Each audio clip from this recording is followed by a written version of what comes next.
hormone. Anti-diuretic. Diuresis is loss of body fluid. It is anti to that. Means it will prevent the loss of fluid. Vasopressin. It is also called as vasopressin. Means the vascular tissue, which is our blood vessels, it will start constricting it so that the pressure increases and GFR increases. That is how it is maintained. Next is JGA, which contains JG cells, which releases renin protein. What this does? It converts angiotensinogen to angiotensin 1 and further to angiotensin 2.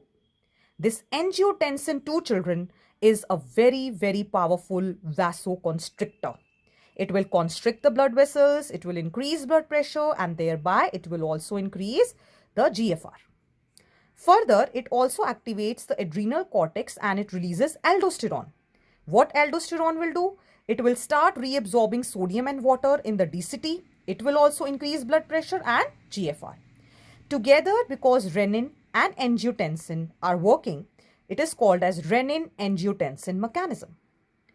Next, if such increase is there in the GFR, one mechanism should be there which has to reduce the GFR.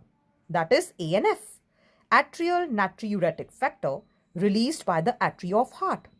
It is a vasodilator, so it will dilate the blood vessels, they will relax and blood pressure will decrease. Thereby, the GFR will also decrease. Lastly, coming to micturition. Micturition means that it is a voluntary signal to give the urinary bladder the signal that now is the time to excrete the urine. So micturition is release of urine, and when the brain is involved in that to give the message, it is called micturition reflex. The urine is yellowish in color. It is slightly acidic, pH 6, and it contains 25 to 30 grams of urea. Now, analysis of urine can give diagnosis to certain diseases. Like if glucose is present, called as glycosuria, or ketone bodies, fatty compounds present, ketonuria, shows diabetes mellitus. Now, there is role of other organs also except for kidneys, that is lungs, liver and skin, which help to eliminate wastes. Lungs, they release carbon dioxide. Liver, it releases bile pigments like bilirubin and biliverdin. And skin has sweat glands as well as oil glands, which will release sterols and different amounts of urea outside.